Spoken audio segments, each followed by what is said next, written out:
Hey, welcome to Unstoppable Agents. This is a show where real estate agents come to get tips on how to grow their business, grow their wealth, and grow a life of impact and significance. I'm Brian White, a Dallas-based realtor and team leader with EXP Realty, and I'm excited today because I am with Adam Schwartz from Redding, California. Adam, it was great to meet you. I'm glad to have you on the show today. Thanks, Brian. Glad to be here. So what we do on the show is we're interviewing EXP ICON agents. Those are agents that have won the highest award available at you're getting the award for great business success, but also for giving back. And congratulations actually on winning it for the second time. Good for you.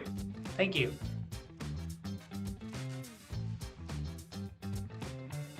Tell me about your real estate journey. How long you've been in business? Like, how did you get here from your start? Yeah, thanks, Brian. So I've been in real estate. This is going into my fourth year. Okay.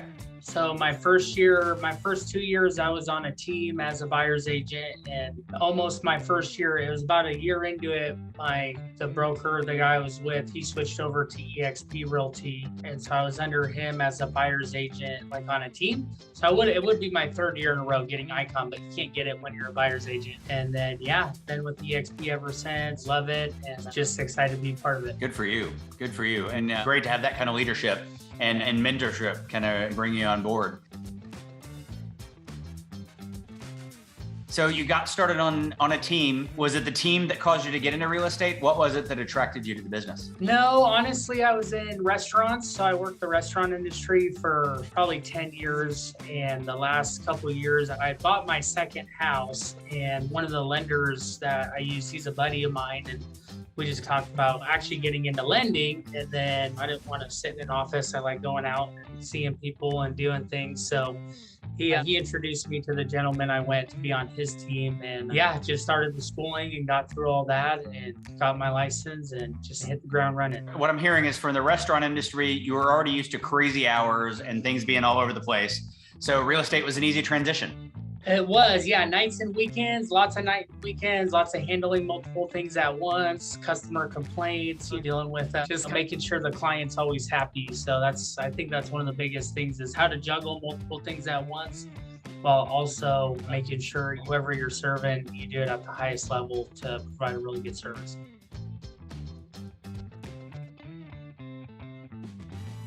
So I'd love to know, so you started out on a team. For new agents getting into the business, is that something that you would recommend? Is that something you'd require? What's your thought on that? For me personally, I feel way better. I feel like my business is in a way better place today than it would have been if I'd have just started out on my own. The gentleman I came under, he sells anywhere from, like on a slow year, 60, 65 homes, and then up to 100 homes a year. So being with him and just learning how to making the phone calls and dealing with writing the contracts and how to deal with agents and repairs and all the stuff that you don't really know until you're in the business. Definitely being on a team was a huge help for me.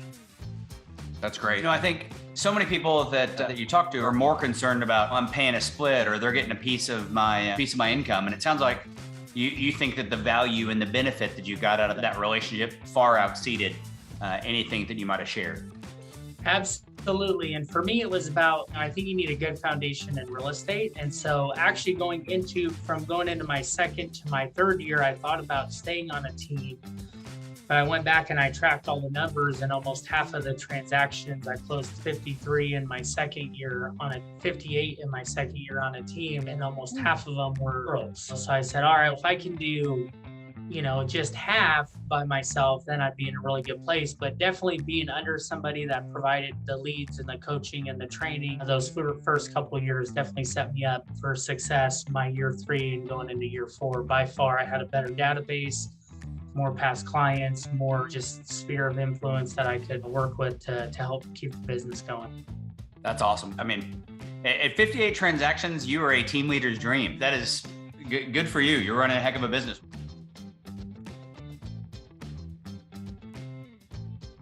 29 referrals in a given year, that's a really big number. What's your secret? Like, how do you generate, you deliver great service, certainly, but I'd say many realtors do. What do you do to create that kind of loyalty and referral base? Part of it is I got into some outside coaching that's not through EXP, and it's a referral-based coaching program, the core coaching. So they've been really the lender that helped get me into real estate is also part of that. And so once I went out on my own, once I saw what I was doing on the team, then I really jump-started the referral-based network.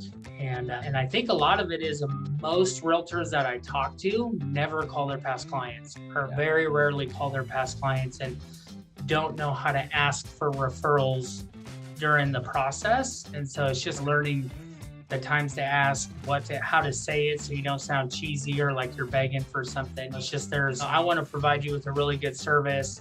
My goal at the end of this is that you're so happy with us. Anytime your friends or family or anyone is looking at buying or sell a home, you automatically think, gosh, you got to work with Adam and his team. Like, they were amazing in every aspect of the thing. So that's kind of how I've tried to work it. So that's a great script. It's a great script. And it's really, I've heard that kind of called the promise script, if you will, is you're prepping them for, hey, this is going to be amazing. And remember, later, you're going to want to think of us. So good for you. Anything else that you do just from a system perspective that you feel like's really bringing the referral thing home? Yeah. So what I do is on every buyer console and every listing appointment, I have my listing presentation, my buyer presentation, then I have some other documents I go through, but one of them is a referral program. So I tell every client, I have a little sheet that they can fill out. And if they give me 3 leads that they think will want to buy or sell a home in the next 90 days, and they fill out the information, that I do like a closing, like a bonus gift card or something for them if they provide those leads. So I actually paid for Zillow for a long time, $5,000-6,000 a month paying for these leads. And I'm like, man, if I can get 3 warm leads for a couple $100 from someone that's already worked with me, that knows how good of a job I do, I'd rather work 15 to 20 warm leads a month and close at a 50% ratio versus spending $5,000 a month to answer my phone in the middle of dinner because I don't want to miss a Zillow call. Yeah, that's right. And the other thing that I always think of is somebody you worked with that you enjoyed the transaction. They're going to know people like them. So odds are you're going to have a good connection with them. You're going to enjoy that deal too, versus a Zillow lead. Who knows? It could be great. Could be not so much. So you never know. Yeah, and I did have good success with Zillow. Don't get me wrong. I think my 3rd year I closed 25 transactions with Zillow. So it definitely paid for itself. But shifting into that referral-based method I love it way more. I enjoy the people. I enjoy the job. I can turn my phone off when I get home with the kids. If I need to take weekends off, I'm not worried about missing a phone call because most of the leads are warm, and you generally don't lose a lead like that just because you didn't answer the phone at 7 o'clock at night. And then one other thing I do is I try to do a client event at least once a quarter, sometimes twice a quarter, just depending on what it is. I just sponsored a Kona ice truck last weekend. Actually, we bought a house, moved in a new neighborhood, so I invited the whole neighborhood, invited all my past clients. It was 105 degrees out, so we had free. It's like one of those ice trucks that put all the flavors in and stuff. So things like that, just to keep top of mind. It's great and really smart and really generous. So I think that's terrific. So if you had advice to give your new agent self when you just gotten started in the business, what would you go back and tell yourself? What have you learned that you'd want to share? Yeah, well, I think being on a really good team is really important. Surround yourself with winners and surround yourself with people that are doing a lot of production, because cream always rises to the top. And a lot of agents don't want to show up. They don't want to make the phone calls. They don't want to do the work to stay busy or to get busy. And so by putting myself in that position, I think that was one of the biggest things that I learned was I want to surround myself with other people that are doing better than me so I can continue to grow. And then don't sell yourself short. I think a lot of us, we don't think we can, or we're not sure about it. And every year I've increased my goals. My second year, my goal was to get to 60 and I got 58, so I came a little short. And then my 3rd year, my goal was 70 and I hit 70 exactly. And then this year, the goal is 77. So I've always increased my goals every year because it pushes me to want to show up when everybody else is staying home and want to stay and make my phone calls. I want to do the stuff that all the other agents aren't doing, It's good. What I'm hearing there is, are those solo numbers? Are you a solo agent? That was solo. If I included the people that were on my team last year, I had a couple new agents I was training, so it was 87 total transactions with the team last year. Okay, right on. And are you growing a traditional team, or are you growing a team EXP style where they're more just part of your group? Yeah, great question. So it's not traditional in either sense. So when I went independent, I actually brought on 3 buyer's agents on a 50-50 split and was training them. They're brand new. And it was the middle of summer and we were moving offices, and my whole business bogged down trying to get them up to speed and paying for leads and doing everything. And within 6 months, they went their separate ways. And I felt like I had wasted probably $20,000 on leads and advertising, and then they left.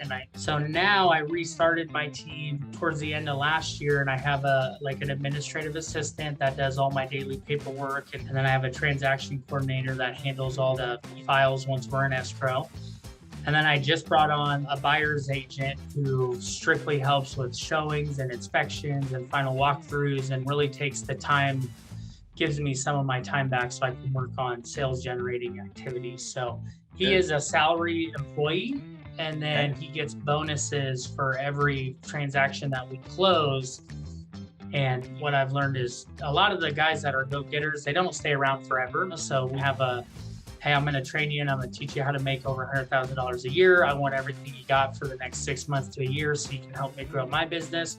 And at the end of that, if you decide you want to go out on your own, I can't stop you. So that's how I'm doing it. And I'm still new at it, learning. So it's a learning process, but that's where I'm at right now with the team. What I love about there's lots to unpack there. So first, when you're talking about having a showing assistant model, that's a model that creates more profitability. Right? We don't talk enough in real estate about profitability. It's all about putting up big number, and really you're the business owner. So your family only gets paid by profit. They don't get paid by gross production. So good exactly. For you exploring different models. And then in terms of the great thing that I love what you're sharing, because you're building someone up so that they can leave. And the success of EXP's model is that even though they leave you, they won't leave the brokerage, because there's so much more value and wealth building opportunity at our brokerage that you're still incentivized to help others be successful, even if they leave your team, because your financial relationship continues. Oh, absolutely. Absolutely. And that's one of the cool things about EXP that no one else offers that I know of on the system they have. So it's beneficial for me and beneficial for them. And then it's even after they leave, there's the benefit after. So it's like a win-win. It's a win-win. It's a win. That's terrific. And then while we're on that, you mentioned something about profitability, and that would be the other thing. I never did a profit and loss my first couple of years, probably till towards the end of year 3. And so I never knew what my business was actually making. I knew I was closing deals and I was cashing checks and I was saving money, and it was really good. But right now we're in a little bit of a shifting market. I started doing a profit and loss 8 or 9 months ago, and I see every month exactly how much is coming in, where I'm spending what, how much it's costing to run the business. It has the formula to pay taxes in there. And that's been key, because I know, all right, this is the number I got to hit every month to be above water, to pay all the bills, to pay the staff, to pay the taxes, and then still at the end of that's what I take home. And I know a lot of agents, they struggle early on. They get busy, they cash some checks, they do good, and then they don't save for taxes, and they don't know what their business costs them. And then the first of the year comes around and Uncle Sam wants his money and they're struggling. Spending 6 months of the next year working to pay taxes for the last year. Exactly. So that's the other big thing, is just know your business, know what your expenses are and what it's going to take to do well. Adam, I'm so excited for your success. We were talking a little bit before we went live here, and we were just talking about your success and really where it's come from. And you've got a heart for a particular cause there in your area. Do you want to share that? Yeah, absolutely. So it's the Good News Rescue Mission here in Redding, California. So it's a nonprofit. Mainly what they focus on is the homeless population in need, and they also have a drug and alcohol rehabilitation program. And why I'm involved with them is because I actually went through the rehab program about 11 years ago and graduated that, and have been able to stay sober ever since. And like I mentioned to you, they just recently asked me to join the board of directors for the mission, which is a big deal. I'm the first ever graduate to be asked to be on the board. So it's really exciting. There's not really a lot we do on the board, but it's cool to be a part of it. We just sit and say, okay, that sounds good. That sounds good. Yep. No, I don't think we should do that. But it's just cool to be a part of it and stay plugged in and give back to the community in that sense. It's great that you're giving back. And I think for anybody watching, people struggle. And it's when we struggle alone that a lot of times the struggle beats us. But when we seek help, when we're vulnerable with others, when we open up that we're struggling, look to get help, then I'm just so proud of you. We just met, but I'm so proud of you for opening up and doing that, and now giving back and helping others who may be struggling just like you were so many years ago. Thank you for that. Yeah, of course. And it's crazy to think about. And if anybody wants to, they can actually go to YouTube and Google Adam Schwartz Good News Rescue Mission. And they actually did a testimony documentary about my story. And I cried in it a little bit, I'm not gonna lie, but it was very powerful, and just what God can do in our lives is amazing. And I grew up in an environment where my parents were into a lot of things, and so I got into it at a very young age, and I was a full-blown addict by the time I was 16, 17 years old, and kicked out of high school in a bunch of trouble with the law. And so God over the years has completely restored that and allowed me to get to a place where I can show people, if you're struggling in that area, man, it doesn't have to stay that way. So it's super cool. That's awesome. That's awesome. Darkness flees the light. Whenever you shine a light on darkness, the light always wins. So that's it. That's awesome. Yeah, we'll include a link to that video in the description. That way people can get access to that, and would love to share your story. Cool. Adam, thank you congratulations again on all your success. Congratulations on a 2-time icon, and thank you so much for joining us today. Yeah, of course. Thanks. Excited to be on the call.